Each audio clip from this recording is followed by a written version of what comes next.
Morning sa inyong lahat. Sunday, this is the 25th of August. Ayun, ilang araw na lang, 'di ba?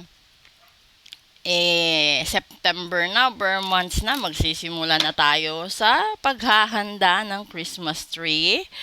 No? Paunti-unting maglalagay ng Christmas decors. And sa gustong malaman kung ano yung papasok na blessings nila or happenings sa buhay nila this coming September, pwede ho kayong magpa-full private reading. Please leave a comment or drop a message. And then sa gusto namang magpatanggal ng kamalasan sa buhay, sa love life, sa negosyo, no? Kung gusto nyong malaman kung merong mga bagay-bagay na masamang elemento sa pamumuhay ninyo, sa buhay ninyo, sa bahay, sa negosyo at kahit saan, pwede ho nating malaman yan. Ngayon, this is our daily episode 3566, 3567, and 3568. Kuha tayo dito ng tatlo. Una, partnership. Di ba? May puffin. Ay, ano kaya ito? Pangalawa, independent. And pangatlo, dito. Power! Okay. So, parang ang lakas ng meron, no? Sa araw na ito. Kasi yung ibig sabihin yung partnership is, hindi partnership na literal talaga na maghanap ka ng partner or live-in mo or asawa mo. Yung sinasabi dito is, etong partnership na ito is mahalin mo ang sarili mo, no? Kung ano man yung makulay na personalidad na meron ka, kailangan mong tanggapin, pagyamanin, no? Yung ikaw talaga, no? Kung ano yung meron ka, yun na yun. Hayaan mo yung nasa paligid mo, no? Natignan ka. Pero ayusin mo din naman na huwag kang masyadong magaspang, huwag kang masyadong masama sa paningin ng ibang tao. Dahil kung ginawa ka man or nilikha ka man ng Diyos para maging makulit, you have to do it moderately. Huwag naman yung parang nakaka-hassle ka na, nakakasira ka na ng mood. Kasi hindi rin natin alam kung ano yung mga bigat ng problema na dinadala or pinapasan ng mga taong nakakasalamuhan natin at nakakasalubong. Kaya yung kasunod na baraha, sinasabi dito, you have to be independent.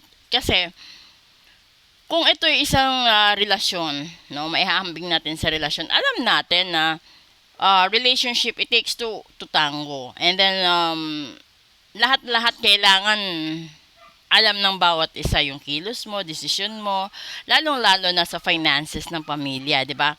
Pero, kung dumating man yung pagkakataon na yung isa sa inyo ay walang magagawa or sasabihin na natin wala siyang sahod, wala siyang income, or probably nawalan siya ng trabaho, nagkasakit, na disable, no? Kailangan mong matutong tumayo sa sariling paa. Dahil itong last card na power, ibig sabihin nito, no? Hindi siya tinanggalan yung partner mo, yung asawa mo, kung ano man at sino man ang kasama mo ngayon sa buhay. Hindi siya nawawalan or hindi siya mawalan ng trabaho, ng pera, ng kung ano, kung hindi alam ni Universe and ni God na kaya mo. Yun nga lang, nasa mahirap na paraan na kailangan mong tanggapin, yan yung papel mo sa buhay ng kapiling yung taong pinili mo. So kung yung pinili mong tao is breadwinner, no, sa buhay ninyong mag-asawa, and then dumating yung panahon, iniwan ka, hiniwalayan ka. Ganun sa BF, sa live-in partners, sa lahat-lahat ng situationship. You have to accept the reality. It may be hard, it may be harsh, no? Painful, no? Struggling, depressed, no? Ando doon na lahat 'yon. Pero kailangan mong tanggapin that time will heal yourself, and you have to admit, you have to be independent, and you have that willpower and should have that willpower within yourself na gampanan mo muna kung ano yung mga responsibilities na meron ka sa ngayon. And then who knows, by the end of your story or prior, the last tale of your story, sasabihin ni Universe, ginampanan naman niya yung pagsubok na binigay ko. Sige, pagbibigyan ko na siya. Ito na ang tamang panahon, ito na ang tamang pagkakataon.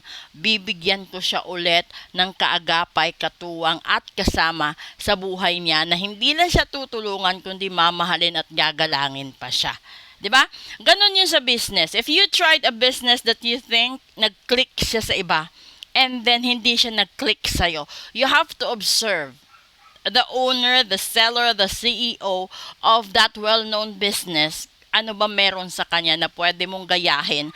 And then, along the way, pwede kang gumawa ng sarili mong diskarte, pamamaraan, or strategies when it comes to advertising your own business or advertising your own products online or in a personal situation. Kasi, ano yun eh, palakasan, pasipagan, and then yung luck ando doon din yon. So kung ikaw yung tipo ng tao na meron kang barang sumpa, kulam at gayuma, kahit gaano ka ka-expert, mahihirapan ka dahil hinihila ka ng mga taong pinagawan ka ng ritual. So makabangon ka man saglit, hihilahin ka pababa. So, yung gagawin mo muna, bago ka ulit sumabak sa isang napakalaking desisyon sa buhay mo, tanggalin mo lahat ng kamalasan, tanggalin mo lahat ng barang, ng kulam, ng sumpa, bago pumasok ang buwan ng Setyembre. Para naman, sa susunod na buwan, hanggang sa katapusan ng taong ito, wala ka ng baon na kamalasan, 'di ba? Kasi masasayang lang yung panahon mo, invest ka ng invest when it comes to emotions, to businesses, and to your studies, and yet you know naman na matatagilid ka dahil sa ginagawa nila sa'yo. Dahil kapag nakikita ka ng mga kalaban mo na nag-ritual sa'yo, na umaangat ka, hihilahin ka nila, pupuntahan ulit nila yung gumagawa doon. 'Di ba? And then kapag nakikita nila nasasaktan ka, nasusugatan ka, nagiging masaya sila. And that's the harsh side of life sa ritual ng mambabarang, mangkukulam at taga-sumpa. Yung iba naman, it's not directly sumpa or barang or kulam sa inyo, but yung iba sa inyo is minana nyo from your parents, your ancestors, and to other people. Kasi meron tayong minsan nakakasalamuha, no? And then, para sa atin, normal yung sagot. But sa pagtanggap nila, iba. Sa interpretation nila, iba. Kaya nagtataka ka, bakit pag uwi mo, nilagnat ka bigla? Bakit pag uwi mo, matamlay ka bigla? 'Di ba? Kasi may mga taong sensitive or probably may mga tao na parang they don't mind. Just they have to say it. And then, yung bugso na puso't isipan nila, nangyayari patungo sa'yo. So, yan kailangan mong mag-general cleansing dyan. No? A spell is different from rituals. Hindi ko alam kung paano inelaborate sa inyo ng ibang mga suki ninyo. But when it says spell, there is an expiration. But when you say rituals, there is no expiration. Lalong-lalo na kung yung gumawa is malakas. There might be some waves of negative, but those waves will turn down, no? Yung huhupa din siya. Parang bibigyan ka ng problema ng kalaban mo, pero yung alon na yon, huhupa din dahil sa hawak ng ritual na meron ka, especially if you have that protection ritual. Okay? So let's proceed with a special episode. And then please do follow, like, and share. So you can repost this video if you want to. And then if you want to book for a full private reading, leave a message or drop a comment. Thank you and enjoy your Sunday. You will still have your long weekend up until tomorrow. Have a good morning.